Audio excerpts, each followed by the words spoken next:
Greetings, dear ones. I am Kryon of Magnetic Service. And so the message this evening is the same as it was the evening before. And depending upon that which my partner does, which will determine that which is then broadcast as an audio transcription. Or I gave it to him last night for the first time so that he would understand. And it would not be a surprise today. And in that there comes a greater understanding and a better wisdom. For the things which we wish to present this evening are new. New to some. But we speak now about a premise that we have not spoken of before. Not in this detail. And one that will then be very, very outstanding to you. Perhaps a bit unbelievable. It is a premise that has to do with physics, but everything to do with you. A premise that has to do with the energy that you sit in now. A few moments ago, when we opened this door, we ask, is the man pretending? And we ask that so that you will have discernment and you will know. For here is a message that will go to the core. Here is a message that is unbelievable to some. And so, because of its nature, we bring you the practical part as well. We fill a little of it with science. A three-dimensional aspect that will anchor that which might sound unbelievable. We present to you that which someday your scientists will see. Some of them are beginning to see it now, not understanding what it could mean, how it works, or what truly is the core. But you can't deny it's there. And in order to do this properly, we will present it in pieces and parts. Here's the premise. That as you open the door to that which is quantum in your science, you are going to discover the first kind of physics that is always benevolent. That is to say, you're about to open a door and look at something which is not linear, which has a bias, the bias of benevolence. Is it possible that there is an actual energy in physics that is biased benevolently? And that doesn't make sense. Because physics is supposed to be absolute. That is to say, there are rules, and then there are rules, and then there are rules. And you want to formalize it, and you used to want to understand that it might be random. We speak about quantum physics as being random. But is it? And if not, why would it be biased benevolently? This is going to sound like science, and it is not all science. We want to give you this information because it ties in with the creative energy that you are experiencing now, dear human being. Difficult to know how to begin. Difficult to know how to explain this in a way that you will actually understand what we are saying. So let us start with this. Your science believes at the moment that quantum physics has to do with the way small particles react. Particles that are so small, they are particles of light, they are molecules of DNA. So small you have to see them under an electron microscope. This is quantum mechanics. And it's only seen there. And now we're going to give you something else to think about. This that you see in the very small also occurs in the very large. And so we'll start there. We're going to start with the premise.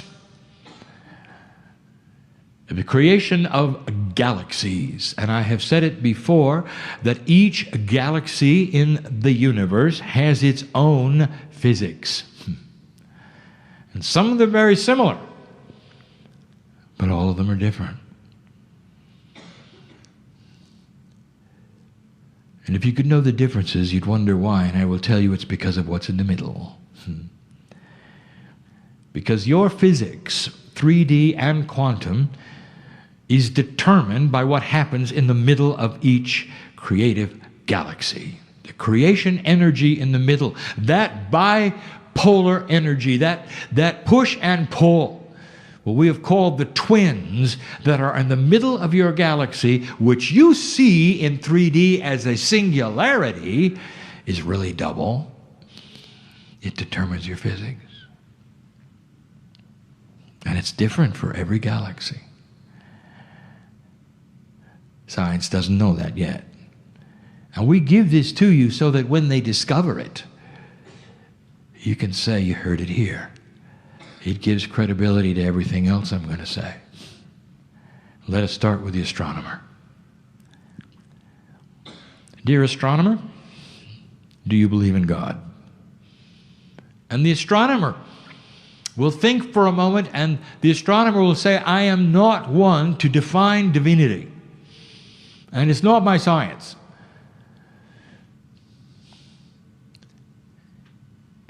And so you will ask him instead, all right, what do you see that might be interesting to you? And this is where the astronomer lights up and says, all right, I will tell you what is interesting to all of us. We've discovered something we don't understand.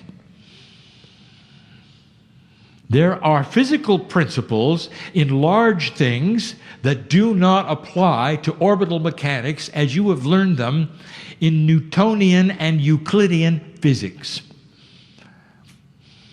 And they will say it's odd to us that the galaxy moves as one plate, almost like the stars were pebbles glued upon it. It all rotates together.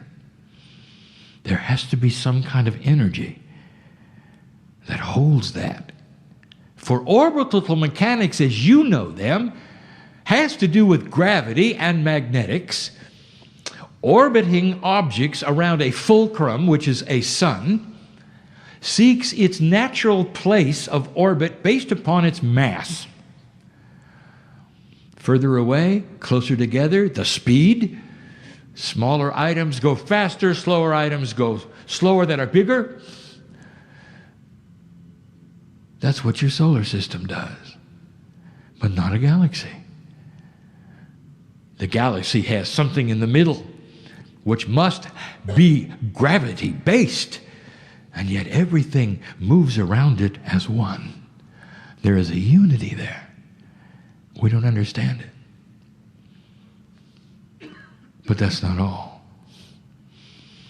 Then they will tell you something that you cannot believe. It has to do with what we would call the random factor. So we're going to call this channeling the quantum factor. Something you didn't expect is happening before you. In your three-dimensional reality, everything that happens on the earth seems to be in a random state, and that is to say a bell-shaped curve. If you were to roll a dice over and over thousands of times, you would see this bell-shaped curve, or you would see a consistency of randomness. And that is what you call the way things work. That's what you expect.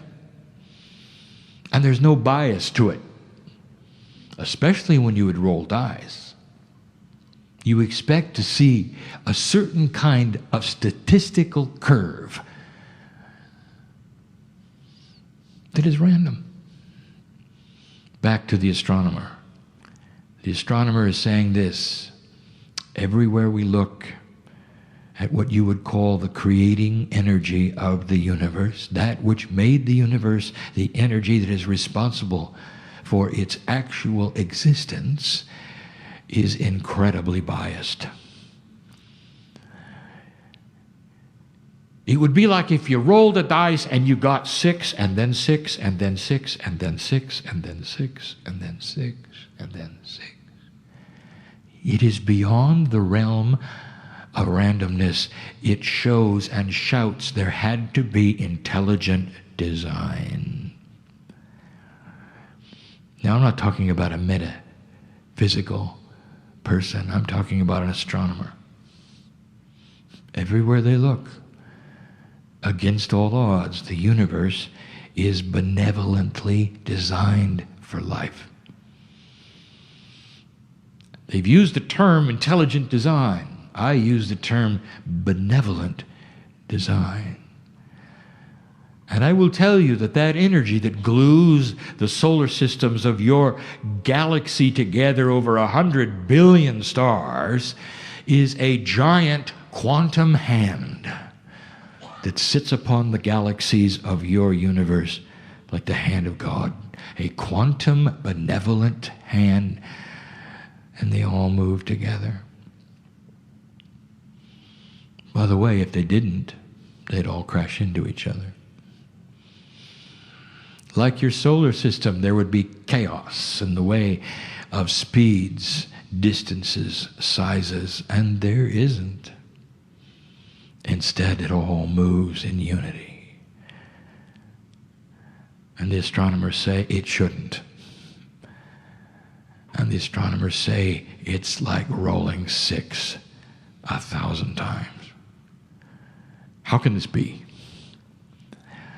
It is the first of many examples we are going to give you. This is the quantum factor, the very creator of the universe.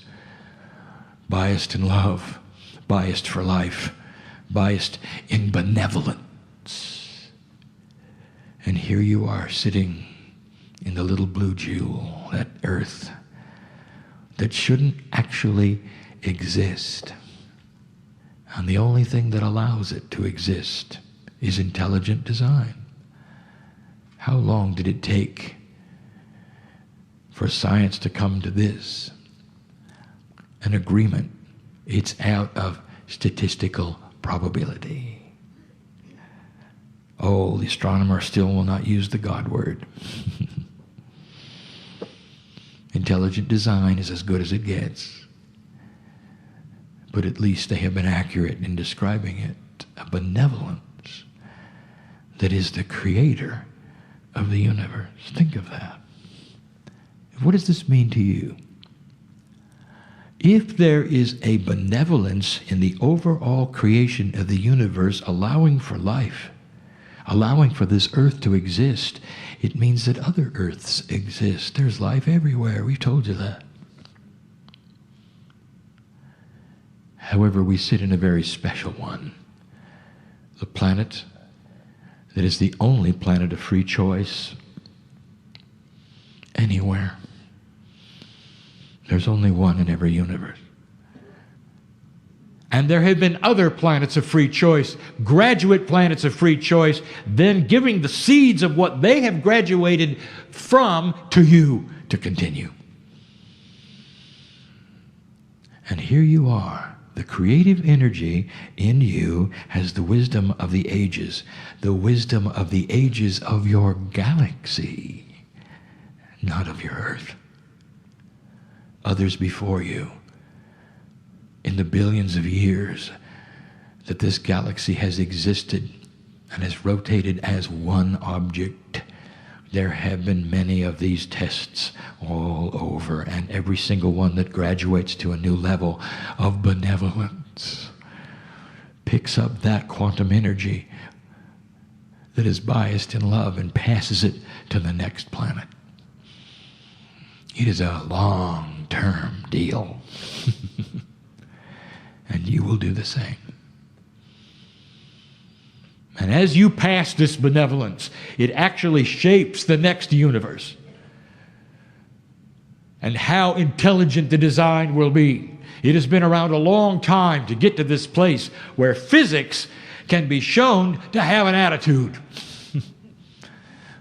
An attitude of benevolence. That's the big picture.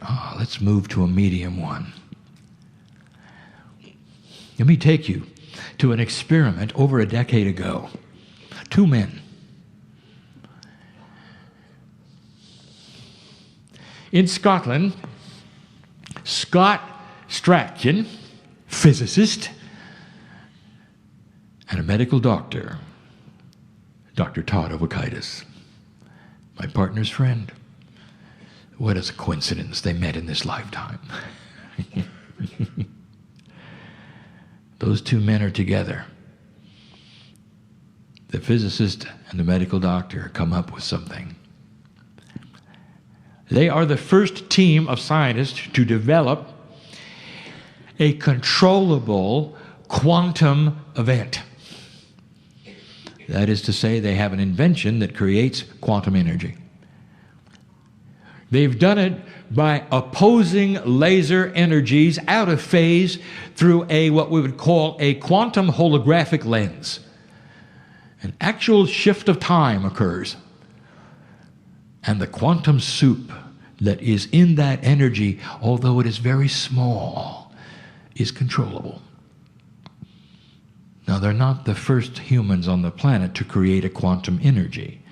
They're only the first ones to create a controllable quantum energy. The first human to create a quantum energy was Nikola Tesla. He couldn't control it, but he knew it was there, and he had seen it over and over. But what they did next, and over the last decade, and continuing into the next one, shows the quantum factor.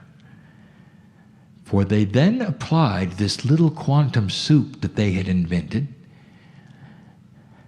to biology. And every time they imbued this energy into a biological test or experiment, they got healing. And what are the odds of that?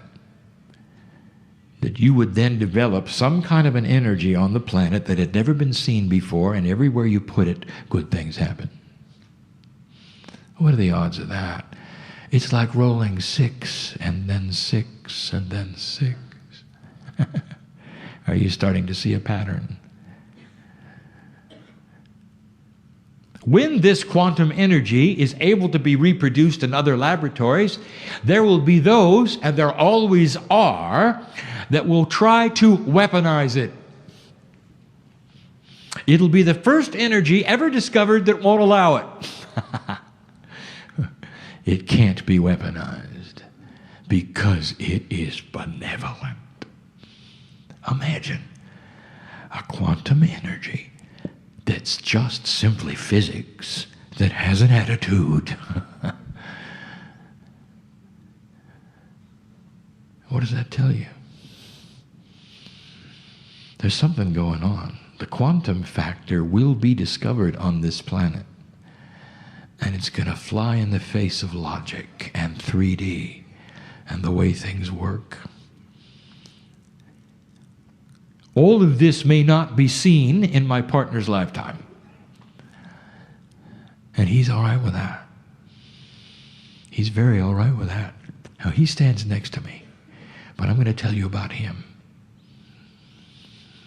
Because he knows he'll be here. He may even participate. He doesn't care what his body looks like. He just cares that he'll be here. And he will. And I want to tell you, old soul, that at this moment the potentials are that no matter how old you are in this room, you'll be here with him. Because you're not going to miss the finale. The ramp up is difficult. The old souls in front of me have signed on to work. They waited for this energy for lifetimes. Their parents, and I've spoken of this before, came into this planet knowing full well they would have children that would be in this new energy that would have the chance of changing Earth. Your parents didn't.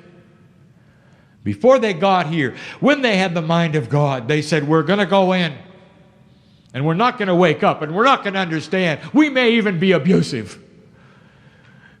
We may give them a hard time. We may even disown them. But we're going to have them.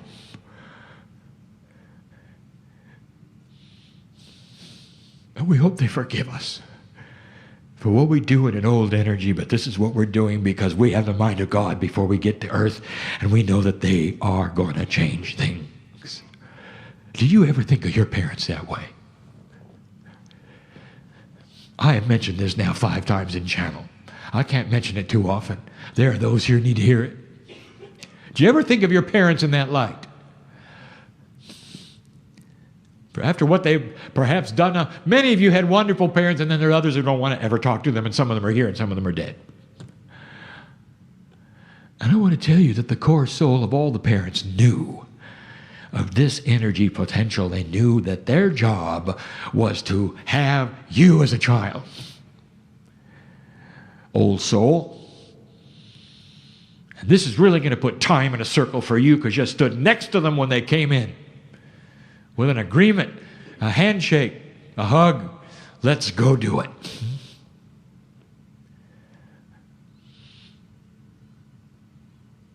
My partner says that light workers sit before him.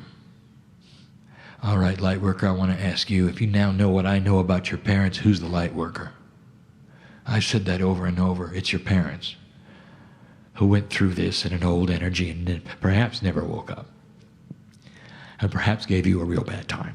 Well, maybe this is the time to forgive everything and see the core inside them, the mind of God that they had to bring you into this earth in a difficult situation. There are those here who were born on different continents. I know who you are who sit here. Even more difficult there for a parent to say, we're going to have a light worker, an old soul.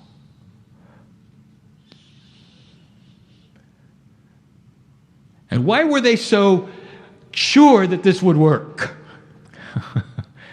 Because they saw the quantum factor, the benevolence of the quantumness that you were beginning to absorb and understand. Quantum energy is just around the corner.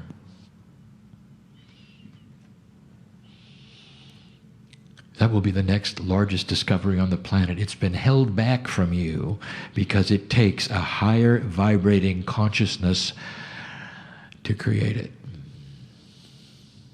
When any planet discovers a quantum energy and is able to use it, you can go to that planet and know that you will meet high consciousness entities. Never given to you before that.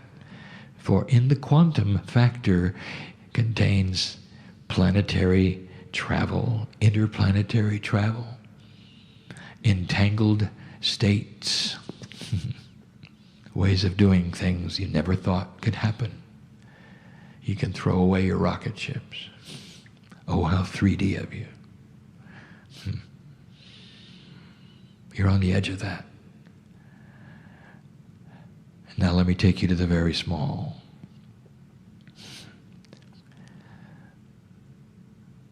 Over a decade ago, Vladimir Papoinian, Russian scientist, used light as an experiment with one molecule of DNA. And he discovered a field around DNA. Light patterned itself into a mathematical equation when DNA was around it. He discovered that DNA had a field, a quantum field. Not only that, it was a quantum field filled somehow with information. How else could it pattern light into a sine wave?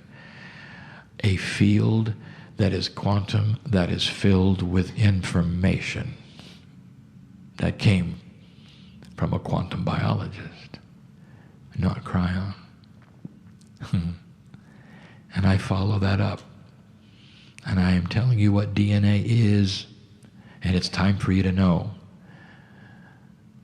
When the human genome was transcribed, every single chemical in it was seen. The numbers are shocking. For in a molecule so small you cannot see it without an electron microscope, there are 3 billion chemicals in the double helix. The smallest of the small, all of those are quantum. They all qualify. They're small enough. And yet your three-dimensional scientists were looking for patterns. They wanted to know what creates 36,000 genes of the human body. By the way, there's more. I'm using a number of theirs, not mine. And that's all they were interested in. They did not see DNA in a quantum state. They were not looking for that, even though the very size of DNA must yell at that which is logic that it has to be quantum. They were not looking for that. Instead, they counted chemicals. Instead, they looked for codes. And they found them. In 3.5% of the 3 billion, there were protein-encoded parts that made all the genes. 3.5%. Over 90% was random. It did nothing that they could see. Still to this day, even with that information, they do not see the obvious, that the 90% is quantum and the 3.5% is linear. And they have to ask the question eventually when they see it, what is in the 90% that is quantum? And now we get to it, don't we? And I will tell you, 100% information, instruction sets for your life. Everything from your higher self, you might say, everything from that to your Akashic record, you might say, every single lifetime, every single talent. Biologically, every single instruction to every single stem cell. That's what's in your DNA. And it's all quantum. Now, I'm giving you this information so that you will understand something that is coming next. In your 3D life, you simply accept the chemicals you're given. And you act as though the 3.5% is all there is. And you take it as a standard that is unchangeable. You don't see it for the way it is designed. Think of DNA as a race car. Think of 3.5% of it as the engine. It always does the same thing, over and over and over, always does the same thing. And 95% is the consciousness of the driver behind the wheel. Only you haven't discovered the driver. And therefore you live with the 3.5% as though it were all that there is. And you never talk to it. Many of you come in with predispositions based upon the karma which is put upon you from your past lives. You don't come in clean. You come in with predispositions, fears and phobias. Some of it is positive. You come in as a prodigy, continuing your last life, the 8-year-old who can paint like a master and do brush strokes that take 30 years to develop. As soon as she can hold a brush. What does that tell you about what must be in the DNA? The composer, the pianist, the prodigy, the violinist, just waiting till their hands can go on the fingerboard and they can reach up and fret the notes. They come in knowing how to play the piano, just waiting for their hands to get big enough to do it without a lesson. How do you explain that, dear ones? It's all on the DNA. And you never talk to it. Let me take you to cellular division. We've said this before. You need to hear this to understand how this works. A cell is ready to divide. It rejuvenates the human body, all tissue. You've been told that there's some tissue that does not rejuvenate. That is incorrect. It all rejuvenates at different speeds, at different times, and different ways. It rejuvenates. You know, the human body is designed to live a long time. Unfortunately, the energy that you have created on this planet and what you've gone through has beat it up. You don't live much more than 80 years. The biblical creatures that you call human beings, that were sometimes prophets and sometimes masters and sometimes just there, lived for hundreds of years. Did they really, or is that just a metaphor? Did they get that right in the Bible without a mistranscription? I'm going to tell you the truth. It's very accurate. Thousands of years ago, you lived a very long time. Lemurian, if you knew your lifespan, you'd gasp. But not anymore.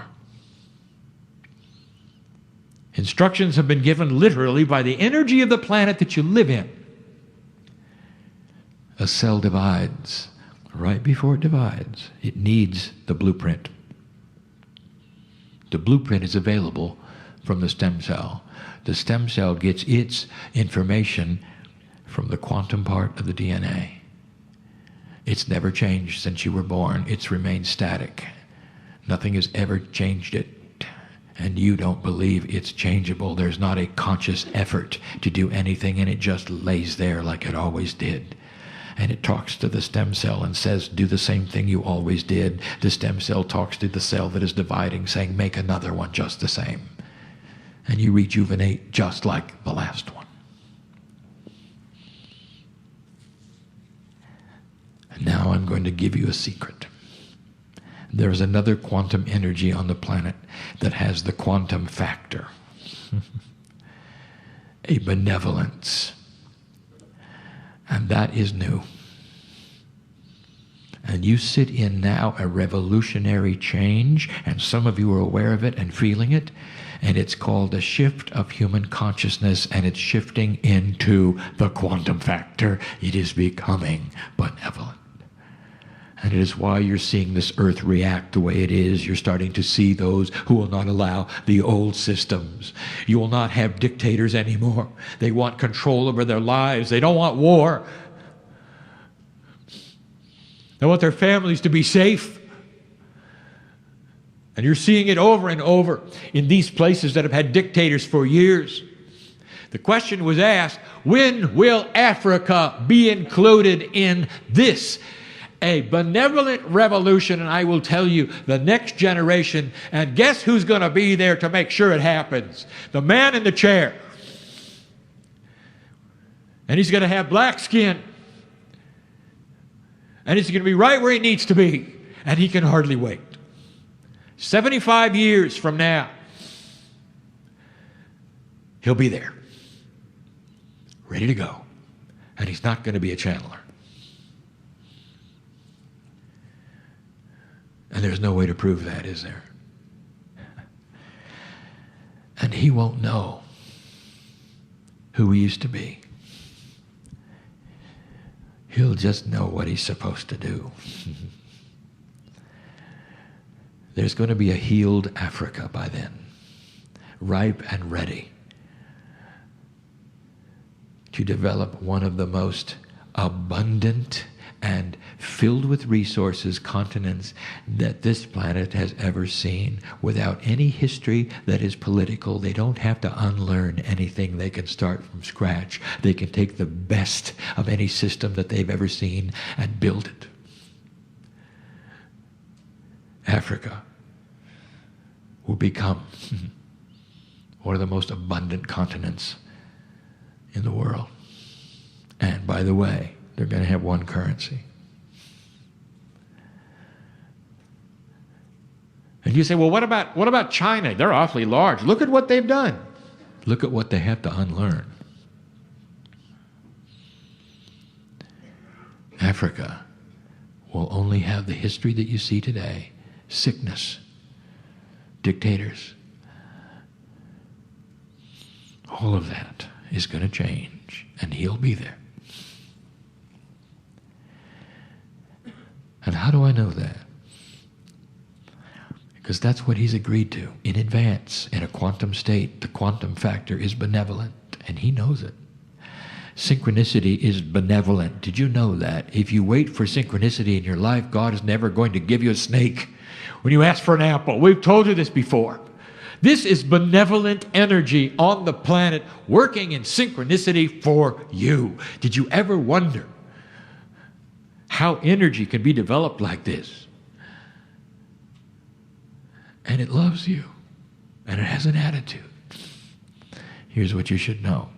In this shift of human consciousness, you're starting to receive the quantum factor in human consciousness. Human consciousness is starting to have this quantum factor. That is to say, it is becoming benevolent. And that means as you are now able to interface with another field, a field around you called the Merkaba, which is your DNA, you have one confluence of quantumness interfacing another. And I don't know if you know what that means in physics, and I will tell you. And that is this, that what you think, you create. And the first thing you're able to do is rewrite your DNA. How'd you like to live another 100 years? And you give me a 3D answer, and I just heard it here, and your minds are going crazy. I don't want to look that way. It's bad enough what I look like at 90. Oh, 3D of you. Earth won't support it. The population will be too big. Oh, how 3D of you. What if, just what if, you became wiser as well? What if you started to control that which is your population and the use of the Earth's resources? What if you stopped using up the resources of Earth and depended upon the ocean for power, as we've told you? What if you decided to dig a hole and make steam out of the heat that's below your feet instead of building a nuclear reactor? For a nuclear reactor is the world's most expensive steam engine. That's all it is. It makes steam. And there's lots of ways of making steam that will not then hurt one animal or one molecule of air. And it lays there ready for your discovery. And I'll tell you, you're there. You're almost there. You can rewrite your DNA. Now, you're not thinking like I'm thinking, because I'm going to tell you what's in your DNA. It's the consciousness that you have at the moment that actually controls that which you think, your attitude, your human nature. So let's just go for it. There are those in this room that need to hear this. Who is it you won't forgive? Who is it you think has etched into your life something you can never forget, and that you wake up every day with it? I know who's here. Etched into your life.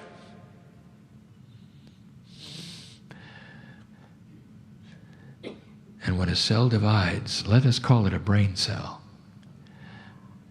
it asks, the same or different? And it goes back to the stem cell for the blueprint, and the stem cell goes to the DNA, and it looks, and oh, would you believe that? The DNA has another instruction set.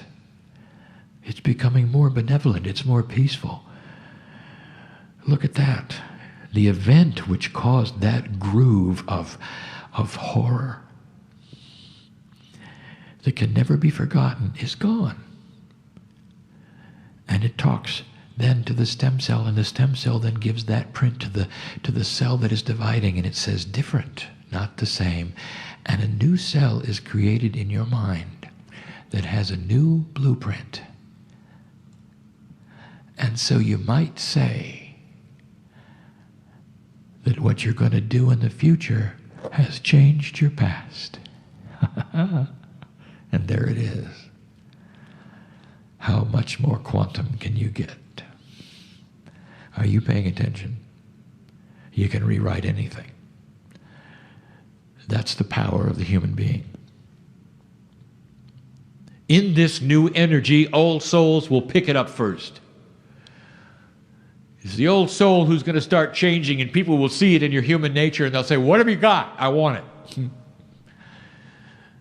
You don't ever have to give them a Kryon book. You never have to say one word. They watch you work with other human beings. They watch you love others who are unlovable. They watch you care about people who you could never care about. And then you start to see it in areas you never thought you'd see it. Politics will begin to change. The way you do business starts to change. What you expect of each other becomes benevolent. Oh, there will always be those unbalanced. There will always be that which you cannot control. There will always be humans. There will always be ones that land in prison. There will be those who come to the planet for the first time, haven't got a clue what to do. Do everything wrong, seemingly, just like you did. There is a lineage in the room, not just one of many lifetimes, but one of wisdom that brings you to the chair. And the questions you ask about civilization and earth are wise ones. When are we going to learn the lessons? You say, well, you have in order to have asked the question, haven't you? There is a wisdom pool sitting in the room that is enormous. Don't you feel it? And so, dear human being, you start talking to your DNA in a benevolent way, and you say to the stem cells, you say to the all that is, you say, why don't we have a situation where the telomeres don't shorten every time the cell divides? Oh, and the information goes to the stem cell, and the stem cell is queried by the cell that is dividing, and the telomeres are there, and they don't shorten. And therefore, the one that is produced doesn't age. And you youth. And that's the truth. You start to return to an energy that you thought you'd lost, where human beings are allowed to live longer and can live longer, and it doesn't destroy the environment. They don't overcrowd themselves because they can control it through their minds and through wisdom. How many children to have? What is appropriate? What works in the society? What is beneficial to all? The quantum factor.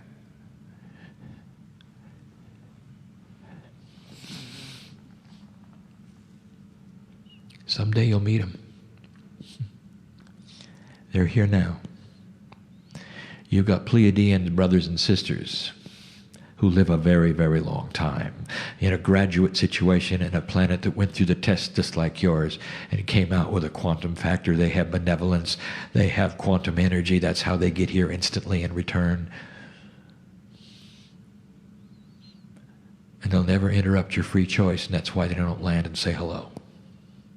Instead, they sit and cheer on the sidelines of what you've finally done. You don't know how close you are to changing everything. If you look at the planet over the last 50 years, you have to see it. You've changed human nature. You look at some of these countries that have low consciousness and low dictators and what they're doing, and you can't believe it. And the rest of the world rolls their eyes and say, what is this barbaricness? That's a wise earth that can see who they used to be. Human nature is not static. And now I've given you the secret, old soul in this room. I want you to start using that which is your higher consciousness to talk to your bodies every day. What is it you want to start with? What have you come for? There's healings that need to be done in this room. Will you accept them? Will you accept them? And if there is a resounding yes from those who know what I'm talking about, I want to give you the invitation to imprint right now with all of us permission to change. And get out of that 3D attitude that you can't change anything biologically in your body. Have you ever heard of spontaneous remission? Do you know what that is? That is a human being who has gone into a state where they actually have rewritten the stem cells in their body to the extent that their immune system is able to carry out something that is called apoptosis at 100% virility. And what I mean by that is that there is a process in the human body that will recognize invaders and sick cells and destroy them. They call it cellular suicide. The cell knows it's diseased, and so it stops functioning. Did you know you had that? That is spontaneous remission, only through old energy and eons of unpractice. You've forgotten how. And so you get the cancers, don't you? And all the other things that attach them to your body and grow. Isn't it odd? And we've said this before. Isn't it odd that your body won't even tell you what it's doing? And you've got to go to a guy in a white coat to find out. Isn't it time that stopped? You need to start communication. You need to listen to the intuition. You need to talk to your body every day. Are you okay? What can I do? What would you like? Let's start rewriting the DNA to live a long time. Let's shorten the telomeres. Let's start with high consciousness and how we react to anger. Let us imprint our DNA with the benevolence of God. Let us take the hand of the higher self and finally learn what is in the Pleiadian layers that they gave you. You haven't opened that bag yet. And it lays there, and it's been there for over 100,000 years, waiting for you to discover it. And when you do,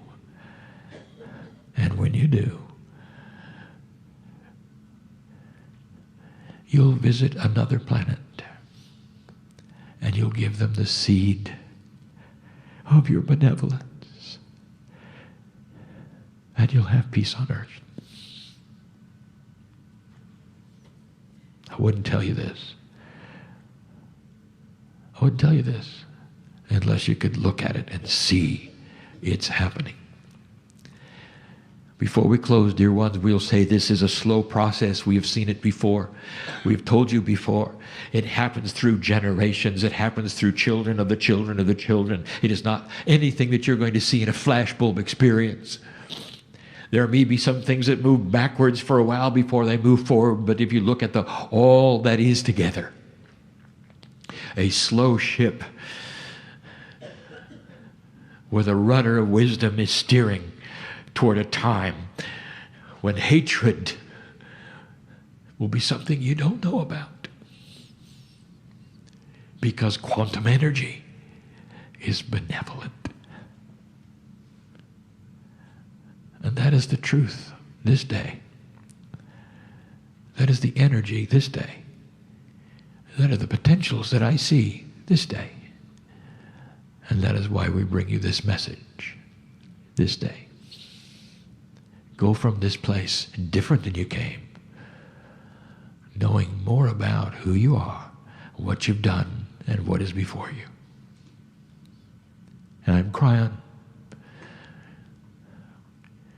In this entourage, lover of humanity. And so it is.